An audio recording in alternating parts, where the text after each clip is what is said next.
Terima kasih Anda masih bersama kami di Berita Padang. Berikut kami sampaikan 3 berita utama hari ini. Puluhan polisi dari Kompi Brimob Padang Panjang ikut bantu padamkan api di Lembah Harau 50 kota.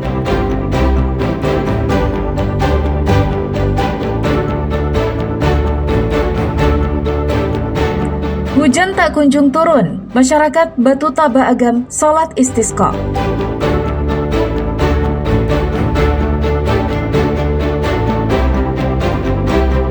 Puluhan remaja terjaring razia saat berduaan di kamar hotel, hingga erupsi Merapi dengan kolom abu tertinggi sepanjang tahun 2025, kami sampaikan dalam Padang Sepekan.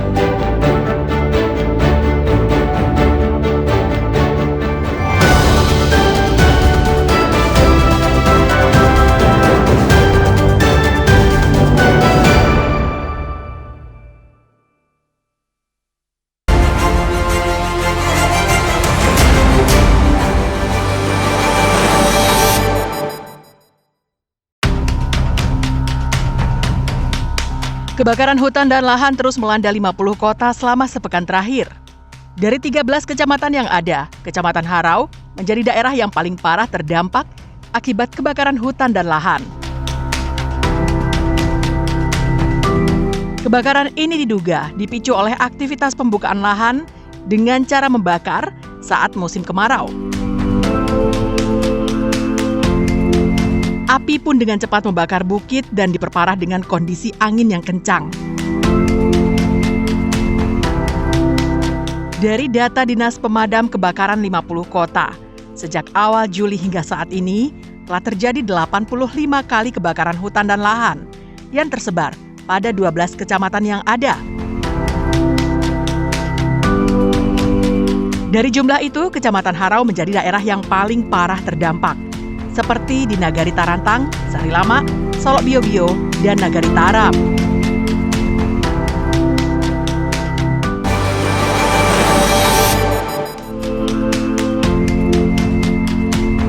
Kebakaran lahan dan hutan yang cukup besar terjadi di Bukit Gagoan, Kecamatan Junjung Sirih, Kabupaten Solok, yang menyebabkan lebih dari 100 hektar lahan terbakar. Besarnya lahan yang terbakar karena tiupan angin yang kencang yang menyebabkan kebakaran semakin meluas. Tim Gabungan Pemadam Kebakaran, BPBD, dibantu tentara, berupaya memadamkan api. Setelah berjuang lebih dari 5 jam, api akhirnya berhasil dipadamkan. Sulitnya medan yang ditempuh menuju lokasi kebakaran, ditambah peralatan pemadam yang terbatas, membuat proses pemadaman berjalan lama. Menurut data BPBD Kabupaten Solok, dari bulan Mei hingga pertengahan Juli ini saja, telah terjadi hampir 100 kali kebakaran hutan dan lahan yang tersebar pada berbagai lokasi.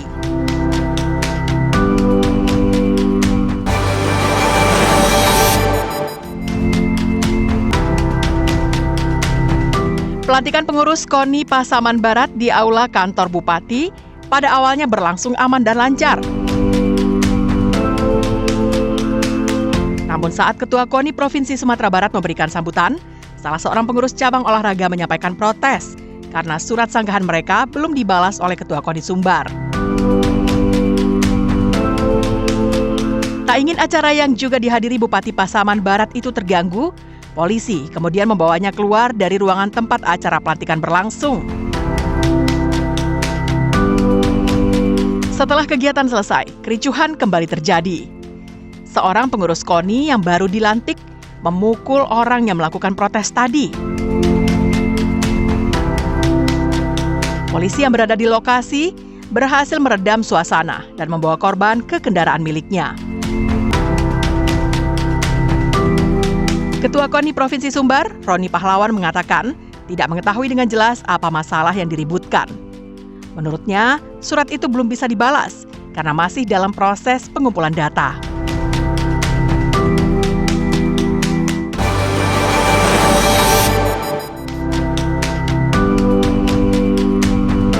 Puluhan anggota Satgas yang terdiri dari Satpol PP, Trantip, serta Dinas Perhubungan mendatangi sejumlah hotel.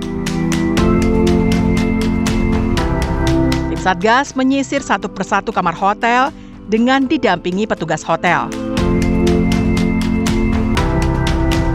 Dari razia yang dilakukan pada kamar yang dihuni, ditemukan 10 orang muda-mudi yang menginap dengan pasangan yang tidak sah. Dari pemeriksaan juga ditemukan alat kontrasepsi. Dalam razia itu, sejumlah pasangan ilegal berhasil melarikan diri sebelum petugas datang. Mereka yang terjaring razia dibawa ke markas Satpol PP untuk didata dan diperiksa. Mereka baru diizinkan pulang setelah dijemput orang tua atau wali masing-masing. Namun sebelum pulang, mereka diwajibkan membuat surat pernyataan untuk tidak mengulangi perbuatannya.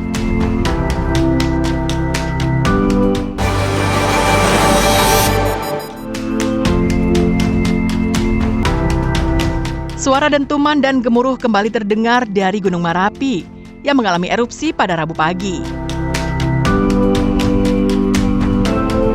Dari data yang ada di pos pengamatan Gunung Merapi, ketinggian kolom abu saat erupsi mencapai 1.600 meter di atas puncak gunung.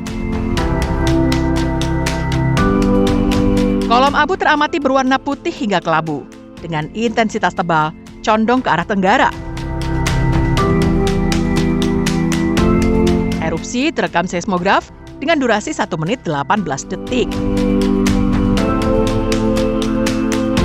Dari data yang ada di Badan Geologi, Pusat Vulkanologi dan Mitigasi Bencana Geologi, Pos Pengamatan Gunung Api Merapi, sejak awal Juli telah terjadi 9 kali erupsi dan 12 embusan. Ketinggian kolom abu saat erupsi pada tanggal 23 Juli itu merupakan yang tertinggi dari ketinggian kolom abu saat erupsi sebelumnya, yang hanya berkisar 1.000 meter hingga 1.200 meter.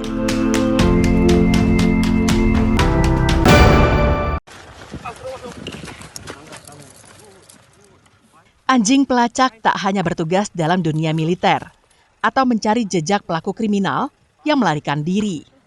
Di Padang, Satres Narkoba Polresta Padang memanfaatkan anjing pelacak dari Direktorat Samapta Polda Sumbar untuk menangkap seorang bandar sabu-sabu yang telah lama dicari polisi.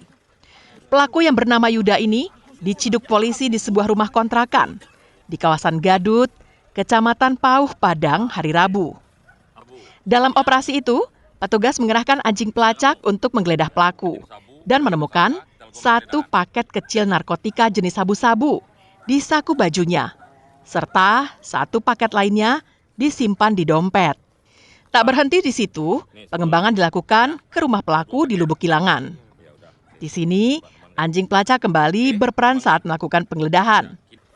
Dari hasil penyisiran, polisi menemukan 10 paket kecil sabu-sabu siap edar yang disimpan dalam lemari dan tas di kamar pelaku.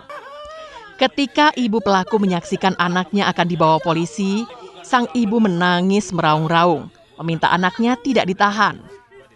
Polisi berhasil menenangkan sang ibu dan menjamin keselamatan anaknya selama di kantor polisi. Semua barang bukti langsung disita polisi, termasuk telepon genggam dan timbangan digital yang digunakan untuk transaksi. Kita bergabung dengan KINAI, dengan Satpol Polda. Kita berhasil menangkap 1 orang pelaku dengan tim KINAI kita. Kita menemukan barang bukti narkotika jenis sabu di badan tersangka, ada 2 paket. Kita kembangkan ke rumah pelaku. Kami masuk ke sana didampingi oleh RT dan Ketua Pemuda setempat. Langsung KINAI dan rekan-rekan melakukan penggeledahan. Ternyata tersangka masih menyimpan beberapa paket narkotika jenis sabu di lemari kamar tersangka. Barang bukti yang kita amankan lebih kurang 10 paket narkotika jenis sabu siap edar. Atas perbuatannya, Yuda dijerat polisi dengan pasal 114 Undang-Undang Nomor 35 Tahun 2009 tentang narkotika dengan ancaman hukuman maksimal 15 tahun penjara. Alfi melaporkan dari Padang.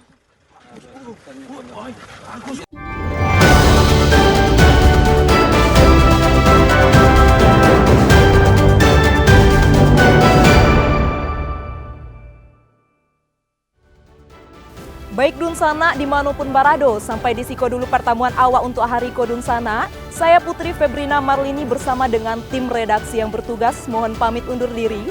Terima kasih atas kebersamaan Anda, tetap semangat dan sampai jumpa.